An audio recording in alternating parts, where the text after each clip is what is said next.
30 days సిరీస్‌లో day 8 అయితే సక్సెస్‌ఫుల్‌గా కంప్లీట్ చేసుకున్నాను మామ.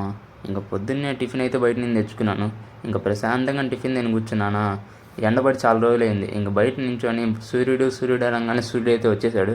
ఇంక సూర్యుడిని చూస్తా కొంతసేపు అలా నించోంగాల్నే ఇంక కర్రీ ప్రిపరేషన్ అయితే స్టార్ట్ అయింది. ఈరోజైతే మా ఇంట్లో చేపల పులుసు అయితే చేస్తున్నారు. ఇంక సండే మీ ఇంట్లో స్పెషల్ ఏందో కామెంట్ చేయండి. ఇంక చేపల పులుసుకి కావాల్సినవన్నీ తీసుకొని ఇంక పొయ్యి మీద నీట్‌గా పెట్టేసి ఇంక చేపలు దాంట్లో వేసేసి వచ్చి టీవీ ఎదురైతే కూర్చున్నాను. అది ఉడికేదాకా కూర్చొని టీవీ చూద్దామని. ఇంకా టీవీ చూస్తూ ఉన్నానా, ఇంకప్పటికే చేపల పులుసు అయితే ఆల్మోస్ట్ రెడీ అయి వస్తుంది. ఇంకా ప్లేట్ తీసి వాసన చూస్తూ ఉంటే మామూలు లేదు. ఆ ఉడుకుతుంటే ఆ స్మెల్కి నోట్లో నుంచి నీళ్ళు వస్తున్నాయి అన్నమాట. ఇంకా ప్లేట్ తీసి మనం ఏం చేయలేదన్నమాట. లాస్ట్లో కొత్తిమీర ఒకటి వేసాం అంతే. చేపల పులుసు మొత్తం చేసిన దాంట్లో మొత్తం ఇంట్లో వాళ్ళే చేశారు. ఇంకా మనం కొత్తిమీర వేసి హడావుడి చేసాం అంతే. ఇంకా చేపల పులుసు అయితే నీట్గా వచ్చింది. ఇంకా చేపల పులుసు అన్నం ప్లేట్లో వేసుకొని తింటా ఉంటే సూపర్ ఉంది. చాలా బాగుంది అసలు. ఈవినింగ్ అయ్యేటప్పటికి ఎండ వాన రెండు అయితే పడుతున్నాయి మామ. ఇంక ఇలా పడితే ఏమంటారో కొంచెం కామెంట్ చేయండి.